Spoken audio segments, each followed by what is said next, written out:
ولما كانت الحلقة 82 بعد 105 وفيها الليلة التالية، اتخذ شهريار الملك مجلس الليلة الماضية، وإن هي إلا لحظة.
وعرف طريقه ورسم خطته لينقذ ابنته ويغسل العار ويأخذ بالثار. وقدم عليه ضوء النهار ابن الملك تهبار، وكانت بينهم خصومة على الرغم من أنهم أبناء عمومة، ولهذا كره استقباله وأغلظ له مقاله. فلما أخبره أنه أنقذ الأميرة من هذه العصابة الشريرة، وأنه سبق موكبها ليسبق بالبشارة، عندئذ انفثأت حفيظته ولانت عريكته، وضج الديوان بالاستحسان، وأقبلوا عليه يستمعون إليه، وقد داخلهم الإعجاب والعجب، وخالطهم الطرب والغضب، وامتزج الفضول بالذهول، وهو يقول: آدي اللي حصل يا عمي. بعضه أنا شفته بعيني، وبعضه الأميرة قالته لي. وفي يوم من ذات الأيام وأنا وعم تيسير قاعدين نقلب في الكلام، وأنا حيران مشغول وعمال أفكر وأقول. وبعدين يا عم تيسير، العبد في التفكير والرب في التدبير. الحكاية طولت كتير. الصبر يا مولاي الأمير. مش طايق يا عم تيسير. لازم نغسل العار، لازم ناخد بالطار. دي حكاية بتفور دمي. أنا لازم أخلص بنت عمي. ده معتوق. ادخل يا معتوق. مولاي الأمير. سلوى. قوم يا مولاي الأمير. خير؟ الليلة دي هيطلع القمر وهيجتمعوا الغجر ويشعلوا نار كبيرة يرقصوا حواليها ويحتفلوا بتغيير الأميرة. هيغجروها؟ ما انتوا هتلحقوها ازاي؟ وسلطان الجن الأزرق السفرتة لا هيقدر يحوش ولا يلحق. مين اللي قالك؟ أنا من يوم ما قابلتك وجابني عم تيسير وعرفتك ودوقني فلوسك وعملني جاسوسك، وانا عمال اشمشم وراهم عشان اجيب لك اخبارهم واقول لك عليهم، لغايه النهارده لقيت السلعوه ام ضمضم. ايوه النهارده لقيتها مش زي عادتها. فضلت من بعيد لبعيد اراقبها، لقيتها راحت للاميره ودخلت خيمتها. جيت انا من وراها وقربت عليها وقفت اشوف هتعمل ايه واسمع هتقول ايه.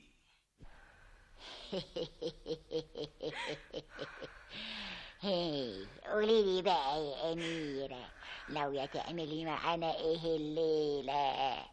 ايه انت ما بتردش ليه؟ عايزاني اقول لك ايه؟ الليلة دي هيطلع القمر ويجتمعوا كل الغجر ويولعوا النار ويرموا الدبايح فيها ويرقصوا حواليها، سامعة؟ وساعتها هيبعتوا يجيبوكي واجي انا بالطاسة عشان اسقيكي. اقول لك اشربي من ميتنا تشربي. اقول لك ادخلي في ديانتنا تدخلي. سامعه؟ اذا جيش ساعتها وقلتي لا مانيش موافقه هسلط عليك الصاعقه واخلص الغجر منك واخلص ابني من حبك. ايه رايك؟ يخبيلك الجدع عايز يغجرك وتبقي انت الملكه وهو الملك. ايه اللي في دي يزعلك؟ مش عايزة ابقى خجرية. امال ايه يا صبية؟ عايزة الحرية. ده انت نصبتك قوية. تعالي هنا. سيبيها يا أما. دي عايزة تعمل لنا الليلة مفاجأة. لا هي موافقة ومالوش لزوم دلوقتي الكلام. دي الحكاية النهاردة. انت دعيت السفرتاي ولا لسه؟ يوه نسيت يا أما. ده انت غمة. على كل حال ملحوقة. استني اما احدف له الكرة المسحورة. شوف يا أميرة.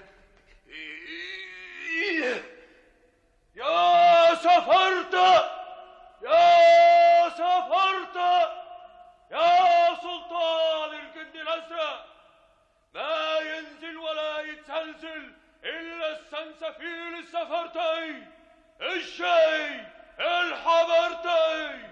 يا سفرتة يا سفرتة.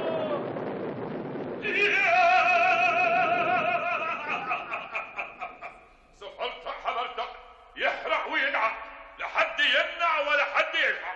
الدم النار هو نازل غضبان كده ليه؟ اعملي معروف بلاش انت تتكلميه. ايه عايز ايه؟ نادهلي ليه؟ ايه انت عارف انا كنت فين؟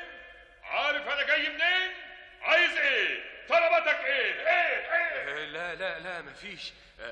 انا بس كنت عايزك الليله تشرفنا وتحضر تغجير الاميره وحفله زواجنا. انا الليله مش موجود. ماليش وجود. انا في حرب. اوعى النار ولعه اوعى.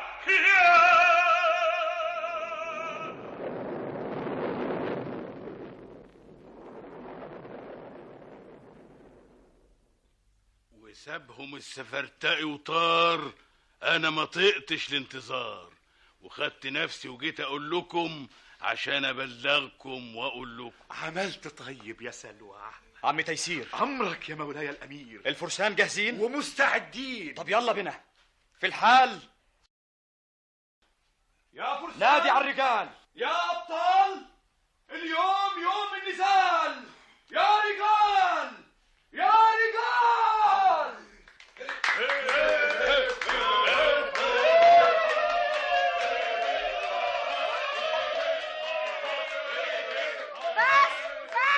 بس بطلوا الرقص. وقفوا الرأس. يا غجر يا تتر قدر وسطر. أول مرة تحصل في حياتكم بموافقتكم. واحدة مش منكم تبقى منكم. أجمل غجرية. لا مفيش كده في الدنيا جميلة. هي بتبكي ليه؟ هيجوزوها ضمضم. حلال عليك. بس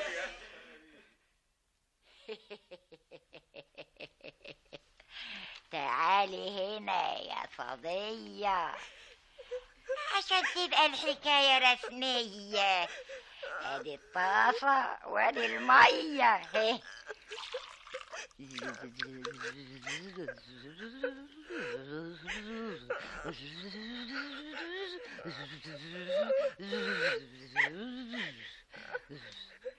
خدي اشربي عشان تبقي صحيح غجرية بالهنا والعافية.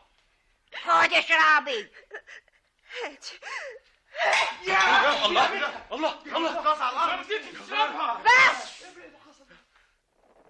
انت بترمي الطاسة المقدسة على الارض. ده انا هعرضك عرض. ايه بس يا بدر البدور. الله، ده فيه خيول دول قربوا علينا. بيلفوا حوالينا بيسوقونا. يا ضمضم يا ابن عكر، وانت انتم يا معشر الغجر؟ ضوء النهار ابن عمي. هو انت؟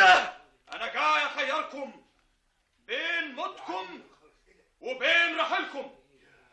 تسيبوا الاميره وتخرجوا من بلدنا وتسيبونا في حالنا، وكفايه اللي جرالنا. وإن ما كناش نسيب الأميرة ونخرج من بلدكم نبقى هنكلمكم باللغه بتاعتكم. سيوفكم يا رجال! السيف بينا وبينهم لازم نحجبهم منهم. ايوه ننتهي منهم. اهجموا عليهم. ابعدوا لهم الطار. يا سفرتة يا حمرتة يا سلطان الجن الازرق. مفيش حد يفوز ولا حد يلحق. خد وانتي ما تخلوش حد يهرب. ومسافة ساعة زمنية كانت الحكاية منتهية، وطهرنا البلاد منهم وخلصنا عليهم وانقذنا الأميرة من ايديهم، وانتهت خرافة الغجر وما عدلهمش حس ولا خبر ولا أثر. آدي يا مولاي كل اللي حصل. ضوء النهار. عمي أنا مش عارف أقول لك إيه يا ابني. الأميرة ايه ده؟ في إيه؟ الأميرة وصلت يا مولانا. الأميرة بدر البدور. ابويا بنتي ضوء النهار. بدر البدور. قول لي يا ابني، أكافئك إزاي وأقدم لك إيه؟ انت يا مولاي السلطان كنت نزلت اعلان اللي يرشد الى الاميرة او يجيبها تديله ايدها. إيدك يا ضوء النهار. النهاردة عيد انتصارنا وانتصاركم، عيد زواجكم. أقيموا الأفراح والليالي الملاح 40 ليلة وليلة. هو أقيمت الأفراح والليالي الملاح، هو طابت لهم أوقاتهم وصفت مسراتهم، إلى أن أدركهم هادم اللذات ومفرق الجماعات. فسبحان الحي الذي لا يموت ومن بيده الملك والملكوت.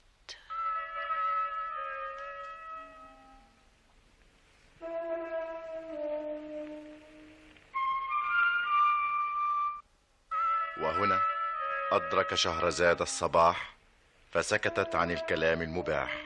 وبهذا تنتهي الحلقة 82 بعد 105 من ليالي ألف ليلة. يكتبها طاهر أبو فاشا ويخرجها محمد محمود شعبان.